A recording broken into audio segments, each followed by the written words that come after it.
In Jeff Who Lives at Home, a slacker might finally discover his destiny when he spends the day with his brother as he tracks down his possibly adulterous wife.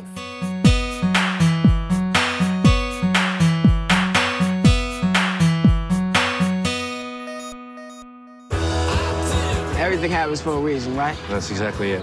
Jeff, Pat, I was on the truck. The truck came here. Now you're here? I was meant to have a meeting with Destiny. Mom called, she's really pissed. Jeff's stuck. Maybe you could get him moving. Once again, I have to pick up your slack. What is wrong with you? Why do you want to live like this? Drifting through this life with no awareness. What are you talking about? I wasn't sure what to expect from Jeff Who Lives at Home because on one hand, I am a huge fan of the Duplass brothers, and on the other hand, the trailers that I saw made it look sort of generic, and I didn't want to be disappointed by a mainstream generic Duplass brothers film. So I tried to go into the film with an open mind, and I have to say that I am very pleased with Jeff Who Lives at Home. I'm glad to say that while this was probably their biggest movie mainstream-wise, their style did not change, and I was a little worried that it would, but it didn't. It felt like a Duplass brothers film. A concern that I had going in was that the cast would not mesh together well with their style, and they might feel out of place, but I'm glad to say that they did not, and if anything, the only problem that I have with this film is that it feels a bit safe. However, it also feels very genuine, so, I mean, you know, it is what it is. I think this was one of their deeper films. It definitely touched on some things I wasn't expecting, which I will get into, but I was happy about it, and I think they did a very, very good job with those things. And of course, it also was funny, and the parts that were funny were very, very funny. So getting into the plot is simple, and I like the fact that it kind of just starts off right away,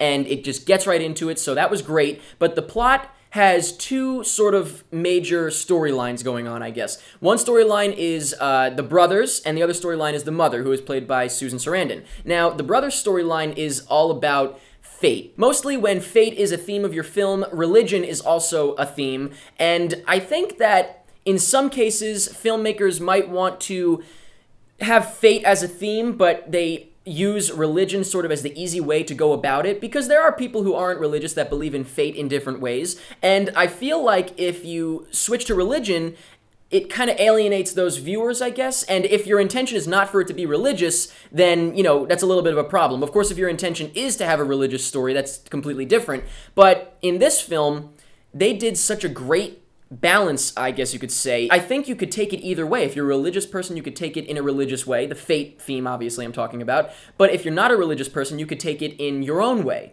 And that's kind of what I felt, and it's a little hard to explain. Hopefully I'm doing an okay job with it. It felt more of a cosmos type of thing, like the planets aligned. However, I mean, I grew up with a religious background, so that's kind of what I immediately think of with situations like that with fate. So I think they did a great job with that. That's really all I can say. And the other major storyline is the mothers. Now, I don't want to give anything away, so I won't get too into it, but while I appreciated her storyline, and it definitely gave me something to think about in a way, I thought it was done a bit poorly, or it was done kind of silly, I guess I could say. It didn't feel like the rest of the film. I thought the rest of the film was very genuine, but this felt a little cheap, and I will get into why, and I will explain myself in the spoiler section of this review coming up at the end. Of course, I will let you know when I'm talking spoilers, so don't worry about that. But it did feel a bit out of place, and it didn't feel silly overall, but the way they did it, a certain specific part of it, which I will once again get into, felt silly. And that leads me into the directing. Now, like I said, I was a little bit worried that the style wouldn't...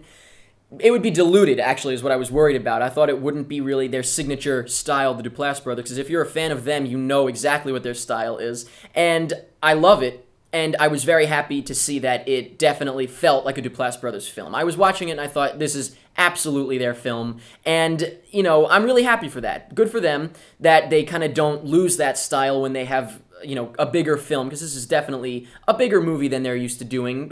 I guess it would be their biggest so far, but it still felt intimate and small, I guess you could say. Intimate's not the right word, but you know what I mean. Like I said earlier, the film felt a bit safe, but it also felt very genuine, and I think that has to do with, I think they did a great job with kind of the blend from comedy to drama, I guess you could say, because it's really both. But I feel like the first half was funny, definitely very funny, and then it got dramatic, and usually in movies like this, I kind of get irritated when the comedy just dies altogether out of nowhere. But in this, it really kind of slowly changed over, and it still had some funny parts, of course, but I think they did a great job with that. Overall, I think they did a really great job of blending all different things in this movie. But it can't hurt that they had a great cast to work with. I thought everyone was great. I was definitely worried that Ed Helms specifically, but also Jason Segel, wouldn't really mesh well with the Duplass brothers' style. I thought Susan Sarandon would be great, and she was. Well, she always is. But I have to say that while Ed Helms took a little bit longer for me to get used to him, Jason Segel right off the bat fit perfectly, and after a little bit, Ed Helms also fit very well. So while I had a few concerns going in, I was very happy with Jeff Who Lives at Home. It felt a bit safe, but it also felt more genuine than safe, so it kind of counters it out, I guess you could say. And I'm very happy that the Duplass brothers have not let me down yet again. I'm a big fan of theirs, and I'm just excited to see what else they do. They did a great job with this. And now I'm going to talk about some spoilers, so if you have not seen Jeff Who Lives at Home, please stop watching. You don't want to know what happens because there are a couple of twists and turns in the story, and now I'm going to talk about them, so if you're still here, you should go. You should leave. Click the annotation that just popped up. Okay, goodbye. So the first thing I'd like to talk about is the mother's storyline. Now, the fact that the secret admirer ended up being the woman, I kind of had a little bit of a thought that that might happen, but then I was like, oh, I don't know, she's not really, doesn't seem that way, and of course that did happen. And like I said, I definitely appreciate the message, and it gave me something to think about, the fact of, you know, you're supposed to find someone who gets you, and if it so happens to be this person, then so be it. And I thought that was interesting. However, it really kind of just killed it for me, the scene where the fire alarm goes off and the sprinklers come down. I just thought that was a bit over the top, because I guess we're supposed to assume that the girl pulled the fire alarm, the woman pulled the fire alarm. If not, then it's even worse, because it's just a really crazy coincidence. But yeah, I mean, everything's getting destroyed, you know, and maybe it's just because I'm, like, neurotic like that, and I would freak out if everything got destroyed by sprinklers, but they're just kind of too casual about it. Everybody's too casual about it, and I don't know, I thought that was a bit much. And it kind of killed the storyline for me just because that was like a major part to it. So, you know, I hopefully understand what I'm saying. I understand and appreciate the message, but I thought it was done in a silly way. And about the Signs thing, I have to say, I thought that was great because I love the movie Signs as well. So it was very funny to hear him talking about it at the start, and then it was great to see how it kind of clicked in. So I thought that was interesting. The only thing is I hate when movies ruin other movies, and they did that.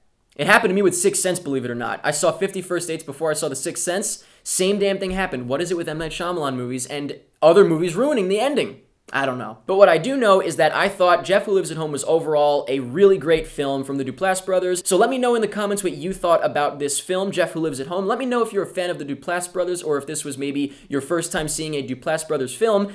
If so, let me know what you thought of it. Either way, I guess. Let me know what you thought of the acting. Let me know what you thought of the plots, you know, the brother's plot and the mother's plot. Let me know if you understand and agree or disagree with anything I said about them. Like I said, I feel like it might have been a bit difficult to explain in general, so let me know if you understood and how you feel about it. Just let me know anything you want about Jeff Who Lives at Home, and that's pretty much it. I've been having this really weird dream about Dad lately.